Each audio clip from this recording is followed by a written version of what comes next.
No cześć, mam nadzieję, że tak jak ja, wszyscy wypoczęliście po ostatnim Pyrkonie i nie zdążył wam się znudzić, bo inaczej nikt nie obejrzy tego filmu. W każdym razie, dzisiaj takie storytime z podsumowania ostatniego konwentu, czyli Pyrkonu 2026, który osobiście dla mnie, wbrew opinii innych, był okropny, ale o tym zaraz.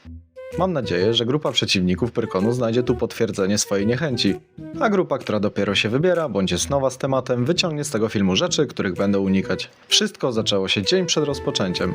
Rok temu dojeżdżaliśmy wraz z moją partnerką po pracy i w Poznaniu byliśmy dopiero o północy.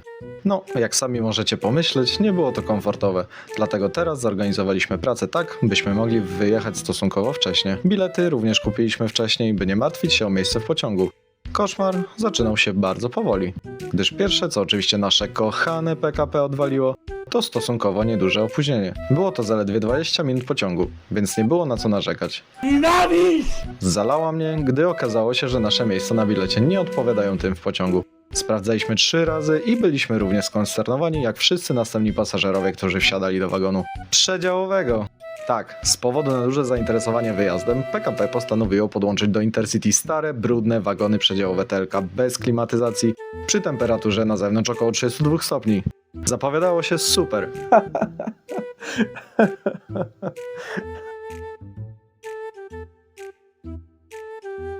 Ściśnięci, bez dostępu do prądu ani klimatyzacji, modliliśmy się, by podróż nie opóźniała się dłużej i żeby jak najwięcej smug wiatru trafiało przez otwarte okna w wagonie. Po wielogodzinnej walce, by nie zemdleć, udało się dojechać. Muszę się przyznać, nie wiedziałem, że da się odebrać karnet dzień wcześniej, za co plus dla organizatorów. Dowiedziałem się tego właśnie po wyjściu z dworca, prosto na wschodnie wyjście. Kolejka nie była duża, więc mocno się ucieszyłem. W trakcie czekania w kolejce, oczywiście po takiej duchocie, pogoda postanowiła akurat w tym momencie, że pora uwolnić zebraną parę. Zalało nas, zanim zdążyliśmy odebrać karnet, ale udało się. Po dojechaniu do apartamentu ogarnęliśmy się i wyszliśmy na danie, które naprawdę siedziało mi w głowie cały rok i które naprawdę muszę wam polecić. Jeśli za rok planujecie wybierać się na Pyrkon, koniecznie musicie pójść do restauracji K-Bob. Oferują pyszne dania kuchni koreańskiej, od corn dogów po Korean fried chicken, bowle i wiele więcej. Sam zamówiłem z ciekawości po raz pierwszy Korean fried cauliflower, czyli kalafior, i był naprawdę pyszny. W piątek obudziliśmy się dosyć wcześnie, gdyż moja partnerka postanowiła, że tym razem przebierze się za swoją ulubioną postać z gry, czyli Alicji z Ekspedycji 33. Problemem była maska, gdyż nie wiedziała, jak ją przymocować i sądziła, że taśma dwustronna i rzepy pozwolą jej na beztroskie hasanie po halach i robienie sobie zdjęć. Oczywiście jej buty również okazały się ją uwierać jeszcze przed wejściem na konwent, więc w takiej pogodzie jaka była, a była wysoka, nie było to dla niej przyjemne. Po kilkunastokrotnej walce z maską i klejeniu od nowa drzepów na konwencie, jej furia dobiegła do granicy krytycznej i przekonałem ją, by wróciła ze mną do domu i zostawiła maskę, a została w samym make-upie. Więc straciłem 2 lub 3 godziny, nic nie zwiedzając, martwiąc się i organizując jej strój. Nie mam o to do niej pretensji, po prostu to była jedna z wielu złych rzeczy, które będę się dzisiaj żalił. Okej, ale jak przebiegł konwent w piątek? Sam ubrałem się jedynie w koszulkę. Była to koszulka z mojej ostatnio ulubionej animacji, czyli Oshinoko. Wejście, jak co roku, było całkiem sprawne, z powodu prostego triku. Jakby ludzie, serio, widzicie co roku w mediach społecznościowych te kolejki na 2-3 godziny i serio postanawiacie dalej tam stać, kiedy na wejściu zamki świecą pustkami cały dzień. Jest to prosty trik, a pozwoli wam zaoszczędzić dużo godzin. Pytałem się, do czego ta kolejka, kiedy byłem w trakcie docierania do mojego wejścia, gdyż ludzie stali tam już z karnetami na szyi. A oni do mnie, że do wejścia. Byłem w niezłym szoku i martwiłem się, że wszędzie tak jest, ale nie. W środku obiektu byłem 15 albo 20 minut od wyjścia z tramwaju. Osobiście pozdrawiam ziomeczka, który miał zdjęcie Mamona i razem opowiadaliśmy sobie jego pasty. Naprawdę zrobił mi dzień. Wracając, wydawało mi się, że jest nieco mniej ludzi niż na zeszłym Pyrkonie, gdyż w piątek i w niedzielę na halach 5 i 5A były naprawdę wolne przestrzenie i dało się sporo pooglądać, bez ciągłego ścisku i dobijania się do wystaw. W tym roku postanowiłem kupić nieco więcej rzeczy, a w tym moje pierwsze w życiu przypinki, które naprawdę ze mną rezonują. Kocham zbrodniczy reżim. Tutaj możecie je podziwiać już po konwencie. Trzymają się całkiem dobrze. W piątek po powrocie z dziewczyną po jej incydencie z cosplayem zwiedziłem tak naprawdę tylko sklepy, gdy po 2 godzinach zaczęło padać. Była już 22, więc stwierdziliśmy, że wrócimy do domu, bo i tak zamykali wszystkie hale, a oczywiście nie byłem zapisany na żadną prelekcję, bo zaspałem z tokenami. Tak, wiem, znów moja wina. Gdy deszcz się skończył, wpadliśmy na Pyrkonwenciku na pozycję zwaną Anime Rave. Brzmi super, a rok temu odbywała się w sobotę i była niesamowita. Tutaj kilka przebitek, jak to wyglądało.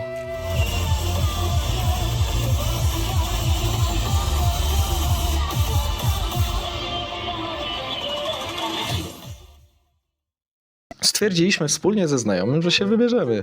No i tutaj zaczynają się kolejne schody. Koncert został z jakiegoś nie do końca znanego mi powodu przeniesiony z zewnętrznej sceny na Pyrkon Arenę. Tam, gdzie zazwyczaj umieszczeni faceci odbijają się od lin o siebie. Więc byliśmy skonsternowani i podejrzewam, że nie my jedyni. Kiedy rok temu ta impreza wyglądała tak...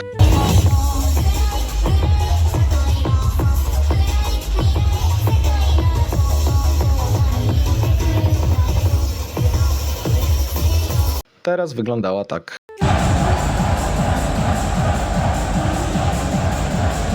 Pierwsze 20 minut rave'a nawet nie zgasili świateł, więc wszystko działo się przy pełnej widoczności. A głośniki ewidentnie nie były dostosowane do imprezy, gdyż słyszeliśmy tłum, który bawił się na strefie gier muzycznych.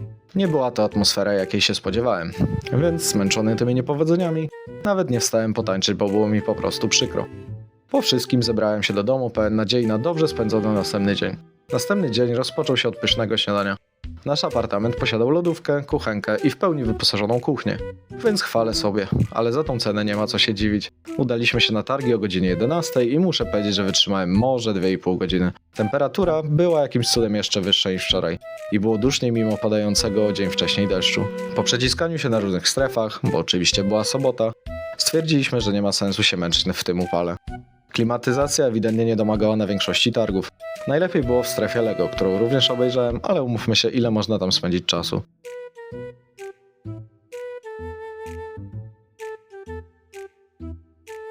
W innych halach ciężko było w południe się dostać do jakiegokolwiek stoiska, w wiosce inicjatyw fanowskich czy na hali mangi i anime. Stąd nasza decyzja, by wrócić i przeczekać upały. W domu oglądaliśmy relacje innych mniejszych youtuberów z piątku, za co im dziękuję, bo to oni mnie zainspirowali do założenia tego kanału. W każdym razie po zjedzeniu masy lodów i obejrzeniu wielu filmów wróciliśmy na targi po godzinie 17. Ilość ludzi trochę się zmniejszyła, więc mogliśmy dopchać się do kilku wiosek. Wiedźmiński Kasztel uraczył nas bardzo klimatyczną muzyką z rodem z Wiedźmina, gdzie mogliśmy pograć w różne gry, w tym moje ulubione Kości, które zabrały mi sporo czasu w Kingdom Come Deliverance 2 oraz trochę czasu na konwencie. Dalej udaliśmy się do wioski Danmei Project, poczytałem słynne buddyjskie przypowieści w ich księgarni, dostałem chińską wróżbę z ziarenek ryżu, która nie była pozytywna. Nie wiem, chyba mam jakiś problem w perku szczęścia. Poglądałem również ich tradycyjne chińskie stroje. Żadnego nie założyłem, bo wydaje mi się, że były wyłącznie kobiece, więc skończyło się na patrzeniu. Ostatnią wioską tego dnia była Biblioteka Raczyńskich. Strasznie zależało mi na zapisaniu się na warsztaty parzenia herbaty czy coś w tym stylu. Zapisy odbywały się u nich na stoisku. Musiałem się trochę naszukać. Obkrążyłem cały parter hali trzeciej jakieś 5-6 razy, zanim w końcu zapytałem grzdacza i okazało się, że hala ma również piętro na schodach. W każdym razie zapisać się nie udało, ponieważ skończyły się miejsca, ale dostałem fajną przypinkę. Oraz darmową książkę o tytule Co czytali Raczyńscy. Zapomniałem wspomnieć o ważnym wydarzeniu, które odbyło się równolegle do Pyrkonu tamtego dnia. Przez Poznań przechodziła Parada Równości i to centralnie przy MTP, przez co wszystko widzieliśmy, a nawet wyszliśmy z obiektu na chwilę, by ją zobaczyć z bliska. Szanuję za taki marsz w największym słońcu tego roku, ale nie szanuję organizatorów za dobranie takiej daty równolegle do Pyrkonu. Nie wiem, czy można nazwać to atrakcją, lecz było to ciekawe wydarzenie, które przyciągnęło wielu gapiów. A jeśli mowa o Pyrkonie, to w sobotę udało mi się jeszcze obskoczyć halę gier. Nie byliśmy tam długo, oczywiście ze względu na długie kolejki do atrakcji, chociaż miałem kilka na oku, jak stoisko Bandai Namco z grą Kapitana Tsubasy. Ciekawiła mnie japońska wariacja na temat piłki nożnej. Jedyną kolejką, w jakiej tam stałem, to było stoisko Holi, gdyż nie miałem jeszcze okazji spróbować ich produktów, a można było zakręcić kołem i wygrać różne nagrody, takie jak shaker lub zestawy startowe. Udało mi się wygrać zestaw startowy i wybrałem energetyzujący o smaku cytryny. Na tej sali były również stoiska Nintendo, RTV Euro AGD, Elder Scrollsów Online, CD Projektu oraz wiele więcej. Sam bardzo chciałem spotkać Energika, gdyż regularnie oglądam jego kanał, a zapowiadał, że na Pyrkonie się pojawi. Z sali gier było blisko do sali anime i mangi. Udało mi się na szybko spróbować tureckiej herbaty ze stoiska herbacianego, o którym później, oraz zrobić sobie kilka fotek z samochodami z motywami anime. Rok temu był tylko jeden samochód, więc znaczny progres względem ubiegłego. Jednym z ostatnich, ale nie ostatnim punktem były sklepy. Poszedłem tam centralnie przed zamknięciem, aby mieć swobodny ruch przy oglądaniu i kupowaniu rzeczy. Teraz taki segmencik holu zakupowego. Nie było tego dużo, więcej się zastanawiałem niż kupowałem, z szacunku do mojego portfela, ale i tak mam do pokazania kilka rzeczy. Pierwszymi rzeczami były miski do ramenu. Uznałem, że są bardzo ładne, dodatkowo wyglądały na trwałe i dobrze wykonane, oraz stanowiły dobry pretekst do zrobienia ramenu samodzielnie po raz pierwszy. Oprócz misek, kolekcję przedmiotów wzbogacił duży, bo aż 450 ml kubek do napojów z motywem maczy. Bardzo lubię maczę, a design tego kubka chwycił me serce. Po zawodzie z poprzedniego roku ze świecami zapachowymi przerzuciłem się na kadzidła. Kupiłem tylko jedno z racji, że nie widziałem takiego zapachu wcześniej w sklepach, a było to kadzidło o zapachu rumianku, którego również jestem fanem. Z rzeczy bardziej związanych z fantastyką długo, ale to długo przeglądałem sekcję komiksów i mang. Do mang nie udało mi się dalej przekonać, choć były takie, które wpadały mi w oko, jak oczywiście Oshinoko, ale za to zdecydowałem się na 2 komiksy ze świata Wiedźmina, gdyż sprzedawca zapewnił mnie, że to całkowicie oddzielna historia, która dobrze wpasowuje się w świat poczęty przez pana Sapkowskiego. To mnie kupiło. Kupiło mnie również stoisko z przetworami, tak dziwnymi, że nawet dziwnymi dla mnie. A wierzcie, bardzo lubię dziwności w kuchni. Na stoisku oferowali startery swoich produktów, więc spróbowałem prawie wszystkich ich sosów i przetworów. Próbowałem keczupu bananowego, musztardy chrzanowej, majonezu z czarnym czosnkiem oraz wielu więcej dziwnych rzeczy. Rzeczy, które zakupiłem to krem o smaku maczy, bo jak żeby inaczej, pesto z trzosku niedźwiedziego, masło rumowe oraz ostatni dulce de leche. Nie wiem, czy to się tak czyta. Dulce de leche. Z solą himalajską i kroplą whisky. Po zamknięciu hal udaliśmy się z partnerką i znajomym na koncert Zaku, japońskiej wokalistki i wykonawczyni wielu openingów do anime, takich jak Food Warsy albo High School DxD. Było bardzo przyjemnie. Wszyscy pod sceną machali pałeczkami, było bardzo profesjonalnie i długo. Oraz nie zabrakło tradycyjnego "Dziękuję Polando, pierogi!" Po prostu must have każdego koncertu w Polsce przez obcokrajowca. Ale było to całkiem urocze.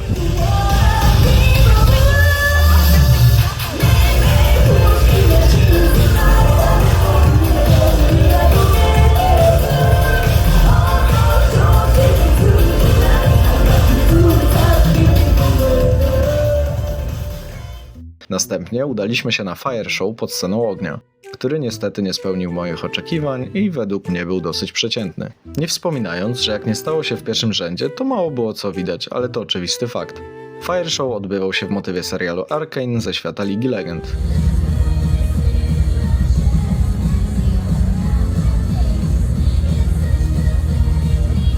I to w sumie tyle, co mogę o nim powiedzieć. I to byłby koniec Pyrkonu w sobotę. Koniec? Nie. Jest jeszcze jeden event, który dzielnie i godnie broni się przed końcem tego dnia. Coś, na co jaraliśmy się ze znajomym długi czas. Pomyślicie, Lordi, Eurowizja, niesamowita gwiazda. Pff, jaki Lordi, człowieku? Percival, gra o 23.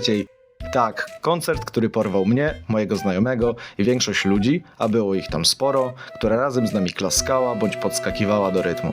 Żałuję, że koncert był taki krótki, bo była to najlepsza część w tamtym dniu, która ratowała całe wydarzenie. Żadnych biletów, żadnych tokenów, po prostu chłonięcie niesamowitej muzyki od niesamowitych muzyków na wolnej, otwartej przestrzeni, bujając się w grze mroku i estradowych świateł. Było niesamowicie i bawiłem się rewelacyjnie.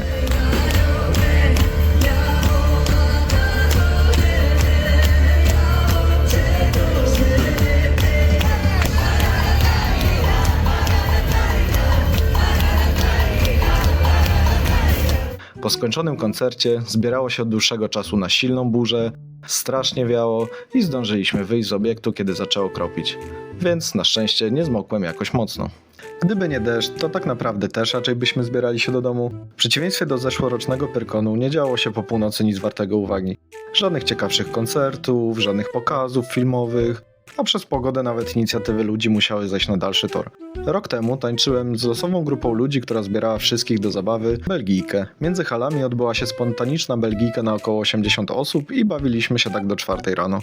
Tak czy tak weszliśmy w ostatni dzień Pyrkonu, czyli niedzielę. I według mnie był to chyba najbardziej odpowiadający temu, co sobie wyobrażałem dzień. Zaczęliśmy od sali mangi i anime. Znaleźliśmy wolne miejsce przy stowarzyszeniu klubu herbaty Zaparzaj, o którym mówiłem wam wcześniej. Członkini stowarzyszenia zaprosiła nas na poczęstunek herbatą oraz spontaniczną, indywidualną prelekcję. Mówiliśmy o rodzajach herbat, ich przetwarzaniu, zaparzaniu, działalności samego klubu. Wszystko trwało ponad godzinę i aż szkoda było odchodzić. Opiłem się ceremonialnej herbaty co niemiara. Jeśli mieszkacie mieszkacie w Poznaniu, gorąco Wam polecam zapoznać się z ich działalnością. Następnie z racji na małą ilość ludzi poszliśmy spędzić więcej czasu ponownie na inicjatywie Grodów Fanowskich. Odwiedziłem wioskę na Clarkastą ze względu na to, że oglądaliśmy dzień wcześniej ich odcinek na YouTube.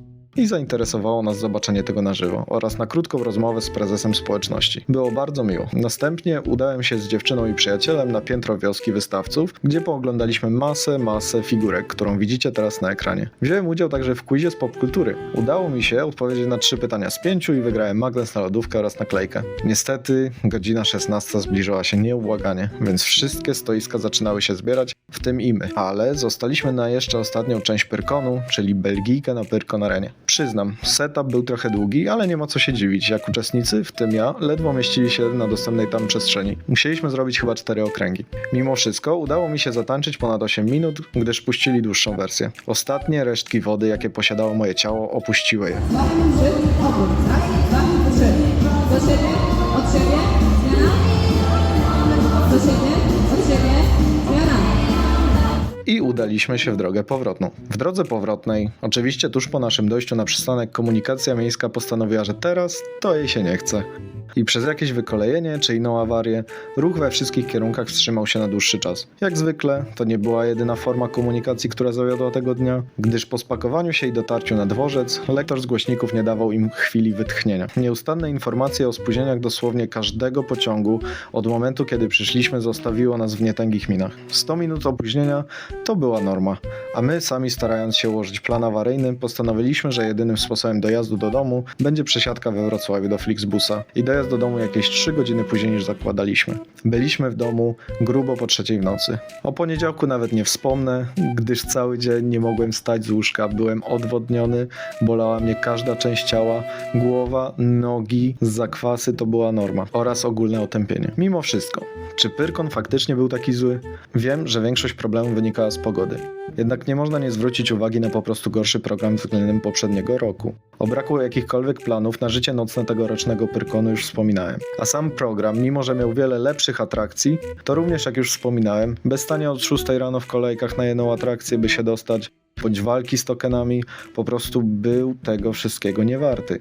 Dalej rozumiem zwolenników. Nie jestem tu po to, by was wyzywać albo się z was śmiać, ale opowiedzieć swoje odczucia. I teraz już wiem, że moja obecność na przyszłorocznym Pyrkonie jest raczej mało prawdopodobna. A jak wyglądały wasze doświadczenia z tegorocznym Pyrkonem? Pochwalcie się w komentarzu. Sam będę od tego momentu jeździł na takie konwenty z kategorii tych średnich, a najbliższym na mojej liście jest Ryukon, który będziecie mieli okazję użyć na tym kanale.